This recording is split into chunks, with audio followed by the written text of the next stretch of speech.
उम्रे दराज मांगकर लाए थे 4 दिन, 2 आरजू में कट गए 2 इंतजार में। आदमी का जीवन बहुत लंबा और चौड़ा नहीं है, बहुत थोड़ा सा, बहुत साधारण सा।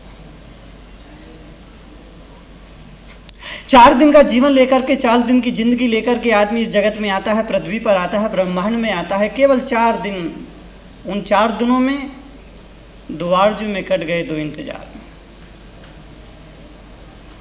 2 दिन तो प्रार्थना करते करते में कट जाते हैं, 2 दिन इंतजार करते करते में कट जाते हैं, और आदमी के पास कुछ भी नहीं रहता है। जरा तुम सोचो, अपने बारे में सोचो, स्वयं के बारे में विचार करो, दुनिया के बारे में, दुनिया वालों के बारे में, जगत के बारे में, घर के बारे में, घर परिवार के बारे में तो बहुत सोच लिया, बहुत विचार कर लिया, जरूरत से ज्यादा चिंतन कर लिया, लेकिन एक बार ठंडे दिमाग से अपने बारे में तो सोचो कि तुमने अपने लिए क्या किया है, अपने कल्याण के लिए क्या किया है, जीवन को उत्थान करने के लिए क्या किया है, जीवन को पवित्र बनाने के लिए क्या किया है, जीवन के कल्याण के लिए क्या किया है, जीवन की गठरी में कितना पुण्य बांध करके रख लिया है और जीवन की गठरी में कितना पाप बांध करके रख लिया है। जरा एक बार कर अपनी गठरी को खोल करके देख लो मेरे भाई।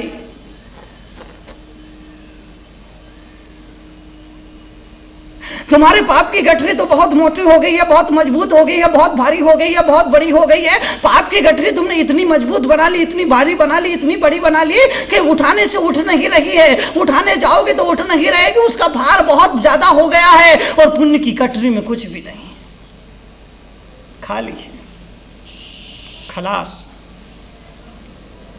अगर पाप की गठरी बहुत ज्यादा हो जाएगी, पाप की गठरी का भार बढ़ जाएगा, पाप की गठरी अगर बहुत बड़ी हो जाएगी तो यह गठरी आदमी के जीवन को डुबा देगी, तुम्हारे जीवन को डुबा देगी, तुम्हारी आत्मा का पतन करा देगी, तुम्हारे जीवन को अंधकार में ले जाकर पटक देगी।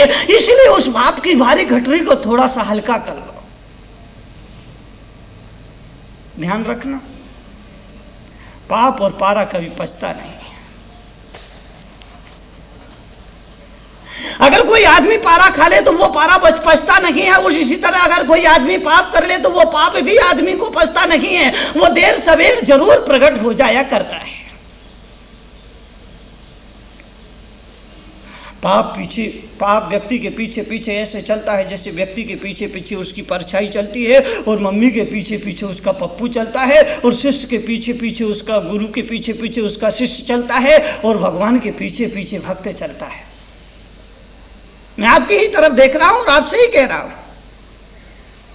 मैं आपसे निवेदन कर रहा हूं, आपसे अनुरोध कर रहा हूं, आपसे प्रार्थना कर रहा हूं, आपसे गुजारिश कर रहा हूं, आपसे अनुरोध कर रहा हूं, आपसे निवेदन कर रहा हूं कि पाप व्यक्ति के पीछे पीछे ठीक वैसा ही चलता है जैसे कि माँ के पीछे पीछे उसका बेटा चलता है, जैसे कि गुरु के पीछे पीछे उसका शिष्य चलता है, जैसे कि भगवान के पीछे पीछे उसका भक्त चलता है, और जैसे कि गाय के पीछे पीछे उसका बछड़ा चलता है। ये पुरानी परंपरा है। तुम्हारे कर्मों का फल तुम्हें भोगना पड़ेगा।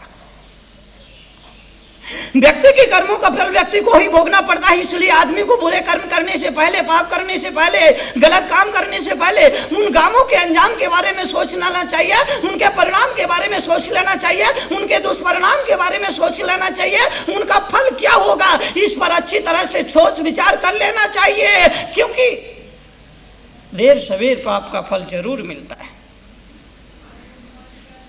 आदमी पाप करता है, गलत काम करता है, बुरे काम करता है, सोचता है कि मुझे कोई नहीं देख रहा, मैं अकेला हूं, मुझे देखने वाला कोई नहीं। अरे भाई, तुझे देखने वाला कोई कैसे नहीं है? खुद और खुदा तो देख ही रहा है।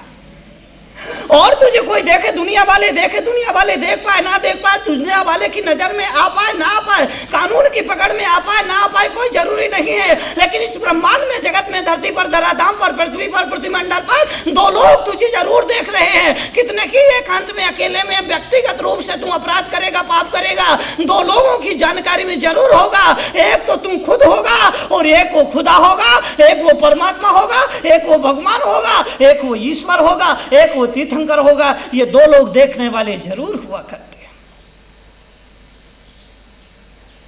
कितना ही गुप्त क्यों ना हो। इसलिए अंततः एक दिन पाप आदमी का प्रकट जरूर हो जाता है। ध्यान रखना, पाप के घड़े को भरने में देर लगती है, पाप के घड़े को फूटने में देर नहीं लगती।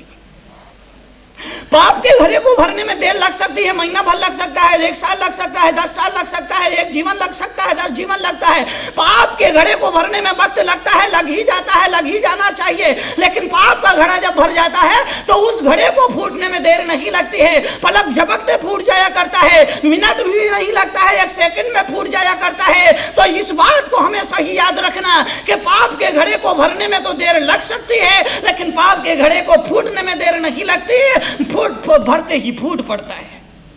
रावण का फूटा, दुर्योधन का फूटा, कंस का फूटा, कमट का फूटा, तो क्या तुम्हारा नहीं फूटेगा?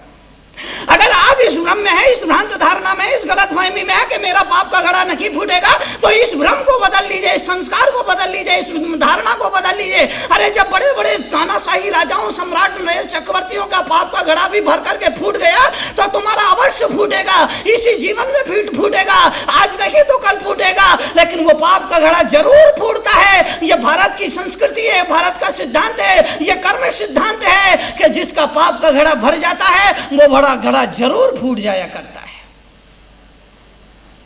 तो तुम्हारी पाप की घटरी बहुत भारी हो गई, इसलिए उस पाप से डरो।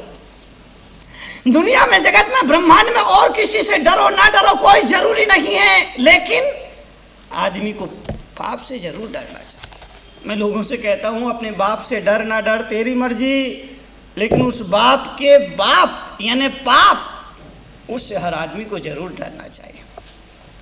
पाप तो बाप का बाप ही होता, बाप का बाप हुआ करता है, इसलिए आदमी अपने बाप से डरे ना डरे ये उसकी मर्जी है। लेकिन इस मुल्क के, इस संसार के, इस ब्रह्मांड के हर आदमी को उस पाप से जरूर डरना चाहिए, क्योंकि वो पाप जब जीवन पर आकर के बरसता है तो वो अभिशाप बन करके आता है। इसलिए मैं लोगों से कहता हूं कि हे सके, बाप से नहीं पाप से डरो। मेरी एक पुस्तक है चपल मन, सबसे बड़ी पुस्तक है, काव्य संग्रह है, उसमें मैंने कुछ कविताएं लिखी है, उसकी एक कविता आपके बीच में रखता हूं।